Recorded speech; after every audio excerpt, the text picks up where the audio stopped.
one more something to caution us about concerning the things that are happening. We set out about 22 years ago, at the time the 1999 Constitution came in, to work out something we used to dismantle it and incapacitate those who imposed it on us from being able to prevail. We've succeeded, and the only thing remaining is for us to operationalize that victory.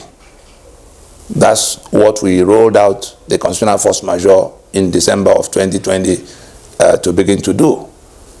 1 year and a few months down the road, we can all see that there's nothing that is going to save that constitution. There's nothing that's going to preserve that caliphate as the masters in the slave camp called Nigeria beyond this round.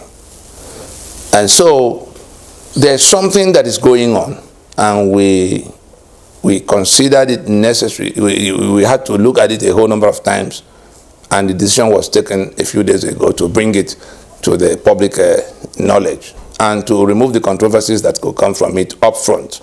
And it has to do with this question of our sovereignty or our quest for power. Is it to govern Nigeria? Is it to become president of Nigeria and hold power for 4 years or at most 8 years under this constitution that make us slaves no matter who is president? Was that what we set out to do in the alliance we built? I can answer authoritatively, no. It is to recover our sovereignty, our self-determination, and our right to manage our affairs.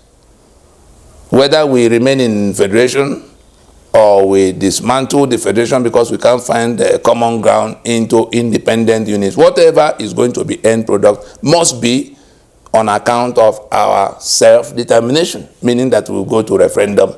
Every other thing, those who are quarreling about whose turn it is to preside over the crime called Nigeria, preside over the rape that Nigeria has become, preside over the criminal enterprise that Nigeria has become under the fraudulent constitution of 1999, all of those who are debating that are completely, operating outside what we're doing.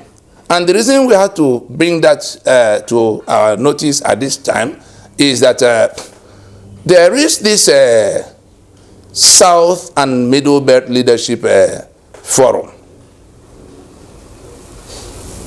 It appears that their paramount concern had been how to get the turn of the South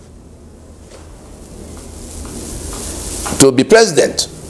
That's not our campaign. But it also appears that there's a deliberate design to present our alliance, as the ones pursuing that power, failing which we will now get angry and go our way. Let nobody mix up the narrative. We set out from the first day to pursue the dismantling of the constitution, the constitutional structures of Nigeria that is so lopsided. That was what we set out to do. That's what we are still doing.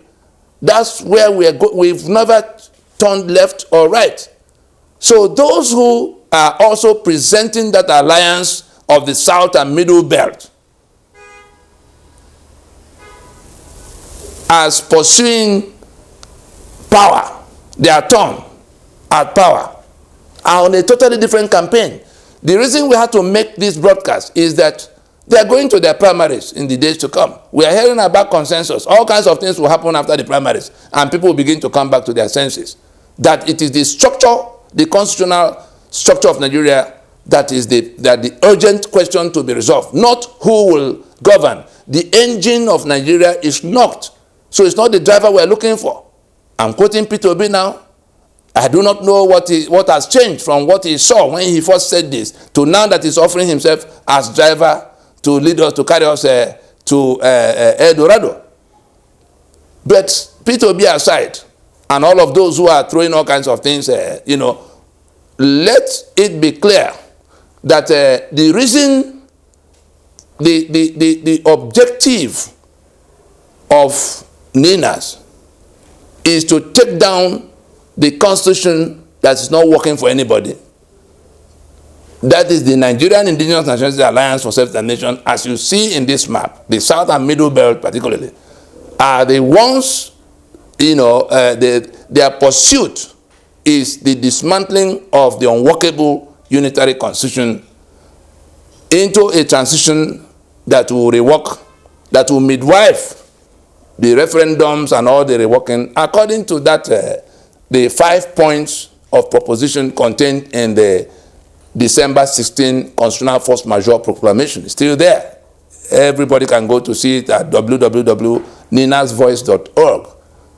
Go to check those 5 points. Our pursuit is to dismantle that constitution, and it didn't start last night. It started right from the time the constitution was imposed in 1999. It went through 5 phases.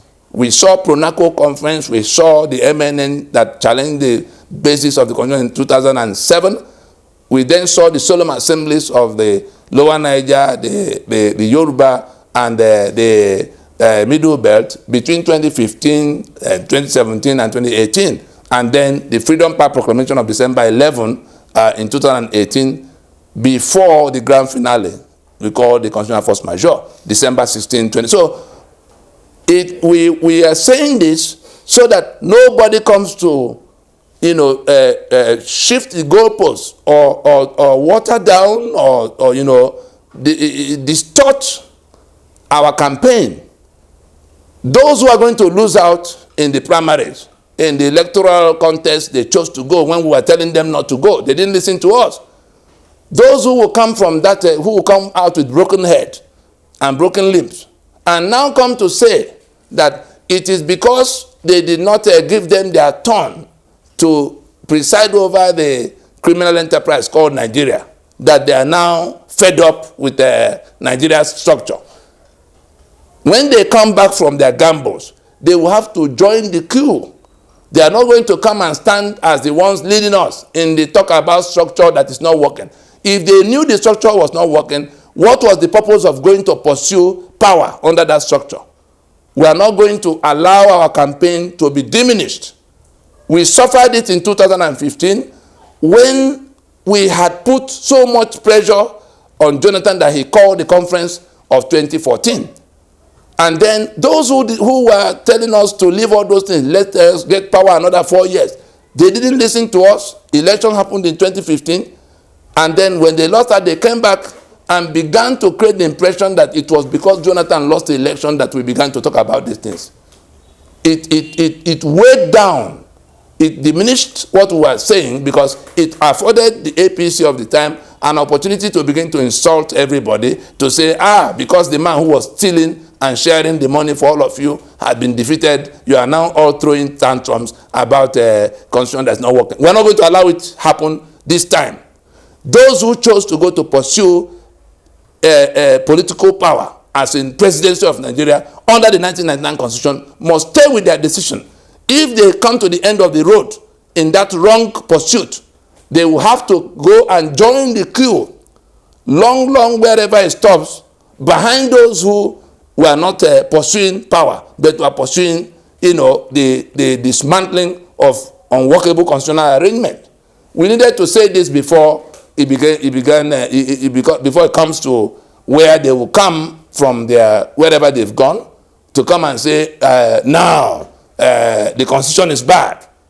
They won't be the champions of this cause they did not believe in. If they believed that our constitutional arrangement was the problem, they would have been part of the campaign. They wouldn't be debilitating our campaign by going to electoral campaign. This is what they're doing now. So when they come to the end of the road, they should go back to their homes. And if they think they want to join the journey to a constitution that is not that has to be fixed, they will have to come and join the queue. Because we don't know what else they will see. We don't know what else may be offered to them that will become so attractive that they will put aside. We have been consistent on what we are pursuing from the time we began to pursue it. And so let them go and get that power. We already told them that whoever wins the 2023 election will discover that there's no Nigeria to govern. even if it's one of them. In fact, even if Buhari resigns today, to say, let somebody from Igbo land or anywhere from the east or south come and replace him so that there can be peace, we are going to intensify even more what we are doing to insist that that constitution must go down. That will not become reason for saying, okay, let us manage it and do gradually to where? So let's be clear.